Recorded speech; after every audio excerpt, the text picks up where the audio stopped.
The receipt lay on the table like a quiet accusation, thin, pale, and impossible to ignore. Zero, not even a single coin.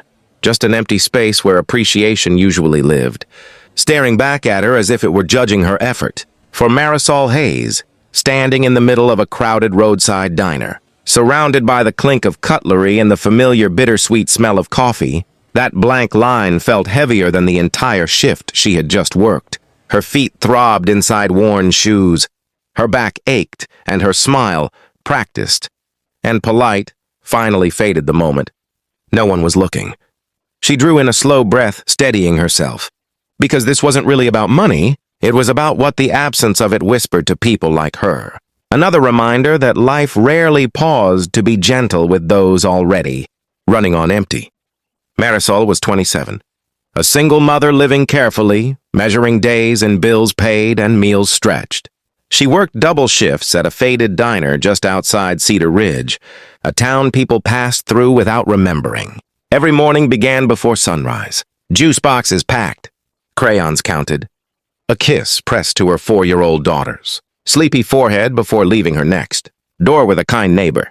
Then Marisol tied her apron and spent the day refilling cups for strangers who never asked her name. Exhaustion clung to her like a second uniform, invisible but constant. That afternoon felt endless. The lunch rush blurred into late afternoon. Voices overlapping, orders shouted, plates stacked too high. Just when the noise softened, he walked in. He didn't command attention, didn't raise his voice. Yet the room shifted as if it sensed something different. He wore a simple but tailored coat, moved with quiet confidence, and spoke only when necessary. Marisol treated him like everyone else. She poured his coffee before he asked. Checked in once more than usual, not out of strategy but instinct.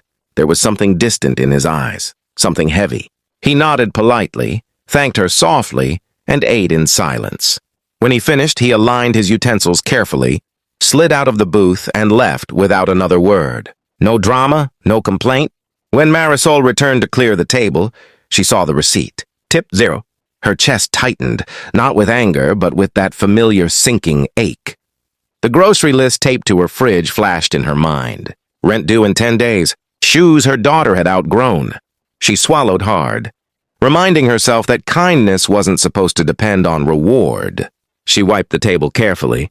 As she lifted the plate, it caught on something beneath it. Marisol paused. She lifted it again, slower this time, and noticed what no one else had seen. Marisol waited until the rush softened and the diner settled into that quiet lull between meals. Only then did she unfold the paper she had found beneath the plate.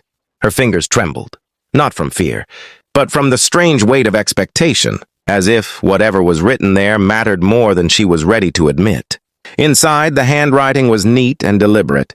No flowery language, no unnecessary words.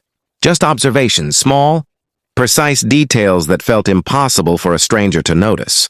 It spoke of the way she kept a child's crayon drawing tucked into her apron pocket, folded carefully so it wouldn't crease, of how she lowered her voice instinctively when elderly customers winced at the noise, of how she never rushed anyone even when the clock pressed hard against her back.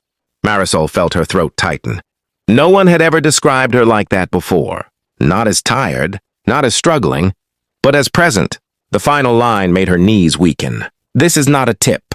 It's an opportunity. Behind the note was a business card and a folded check.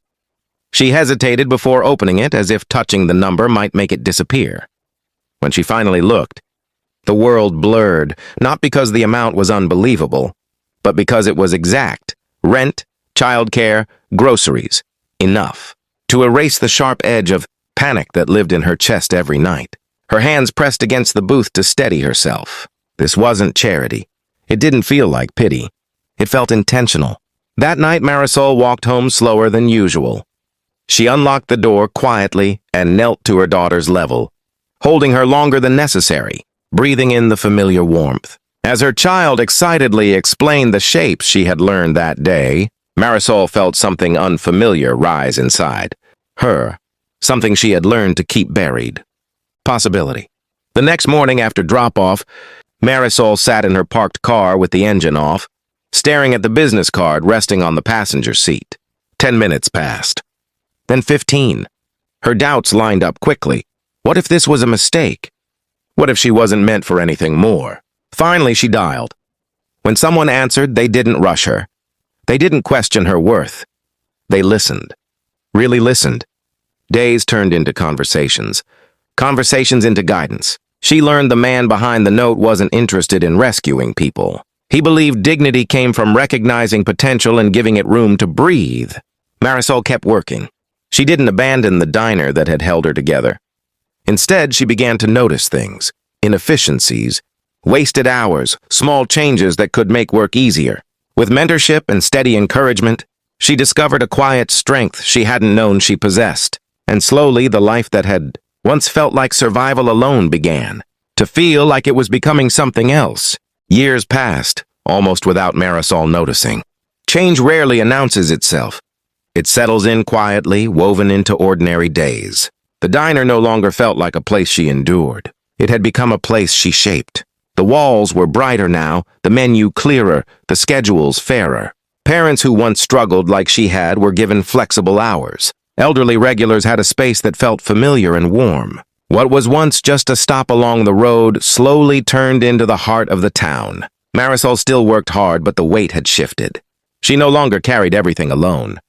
She walked with purpose instead of worry, and when she smiled now, it wasn't rehearsed. It was real. Her daughter sat at the counter most afternoons, feet swinging as she worked on homework, safe in a world that finally felt steady. She had grown into a confident child, curious, unafraid to ask questions, unburdened by the fear that had once shaped Marisol's every decision. Watching her, Marisol often thought about how close everything had come to breaking, and how quietly it had all been saved. Once a year, a familiar figure returned. Grant Hollowell always arrived the same way. No announcement. No entourage. He chose the same booth every time, ordered simply, and spoke only when necessary. To anyone else, he was just another customer passing through. To Marisol, he was a reminder of a moment that had changed the direction of her life. When he finished, he did what he always did. He left no tip. Instead, beneath the plate, there was always a folded note. Each message was brief, sometimes just a sentence, a reflection, a reminder. One thanked her for creating opportunity for others. Another spoke of dignity earned through effort. None of them praised her wealth or success. They acknowledged her attention, her care, her choice to see what others overlooked. Marisol kept every note in a small box at home, not as proof of what she had received, but as evidence of what she had become. She understood now that kindness didn't always arrive, wrapped in generosity or applause. Sometimes it arrived disguised as absence, as a zero, as a moment that asked whether you would still act with grace when nothing was offered in return. The diner buzzed with laughter and conversation as Marisol wiped the same counter she once leaned on in exhaustion. Life still had challenges. It always would. But fear no longer led her steps. Because the world hadn't changed for her with noise or spectacle. It had changed quietly, under a plate, beneath expectation, waiting for someone who was paying attention. And she had been.